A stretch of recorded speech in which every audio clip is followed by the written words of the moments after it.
Hello students. Quite a few of you are asking about uncertainty and rate. So first of all, let me clearly state this is an optional step, because I know some of you want to do this, and if you do this on your graph, it'll actually help your graph look a little better. So first of all, rate. Remember, rate is something per time. So it is the inverse of time. You'll put a function here and you'll fill down. I'll let you do that yourself. Uncertainty in rate, I'm going to definitely help you with. And I'm going to show you some working out here. Uncertainty in rate is equal to the uncertainty in time divided by time times the rate. So let's see the example here. The uncertainty in time, oh, this is wrong. This is sample student data. It should actually be 0.3 seconds, that's human reaction time. And these should be reduced because the decimal uncertainty is the boss. It should control the uncertainty of the data. Let's go back. So 0.3 seconds divided by 14.69 seconds, which is the time here. Uncertainty time divided by the average time, times the rate, 0.068 seconds, gives me that. Now, in the spreadsheet, I'm actually going to click on cells. I'm going to go in here, any math I press equals, and this is a constant number, so it's going to be 0.3 divided by, so it's certain time divided by the average time, times by the rate, enter.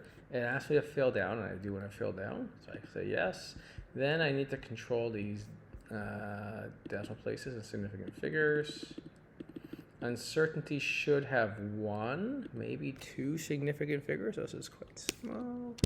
Let's increase it. This is 3. This should also have 3 as well. That's a little better. So I should have 1, sometimes 2. That's how that works out. Now, I actually haven't tried to graph this at all yet. I haven't practiced the graphing. Let's see how we do here. So the X is mass of popcorn. The Y is the rate. I'm going to put that in here so I don't forget what things are. Mass of popcorn.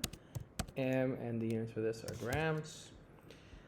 This is rate of combustion. There's no great symbol for rate. I'm just using an R, and the units are seconds to the -1.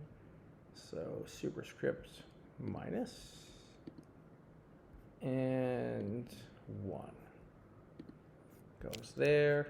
Small little graph here. So in a 2-finger click or control click, auto scale from 0. Ooh. Yeah, I didn't think it was linear. Not too linear. This could be kind of inversey. Let's see if it's inversey. That'd be so cool if it was. Inverse. Oh, that's pretty good. Oh.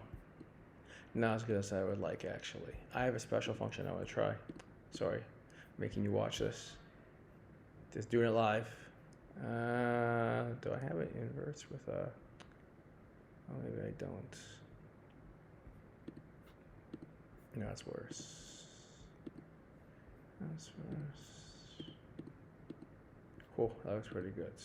Oh, that looks good. Now this is actually EXP, so you actually use the word exponential. This is an exponential decay. So it's legal to use the word exponential because it actually is an exponential function. That's pretty good. Now remember to add uncertainties in mass. The uncertainties of mass were 0.1 grams. Oh, this is, no. It was 0.1, but I changed it. This student didn't do this so well. 2.01, so they didn't record the data well or control their decimal places. Single figures, I'll say. Uncertainties here, error bar calculations. So for mass, 0.01. So now look at this. The error bar, it helps the data point get closer. That's nice and helpful. Now, for the cool thing about Logger Pro, it's my cool thing about it, these numbers are different. There's different uncertainty for each data point. The cool thing is, a Logger Pro easily handles this. I'm going to take this graph, Make this smaller. As a reminder, this is completely optional. You do not need to do this at all. Let's go insert, data, new manual column. I'm going to call this uncertainty in rate, delta R, and the units again are seconds to the -1. And I'm going to copy and paste this in here.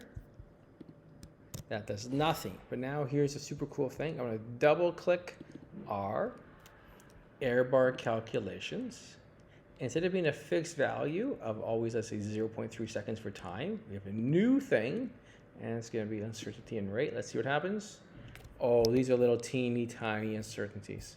But good. Now by doing this, we can see that the uncertainty in the mass has a greater effect on the data than the uncertainty in the rate. So that's what doing this extra work and watching this video does to the end helps you with. It helps you with your evaluation of your data and your copy and paste that graph. Hope this helped.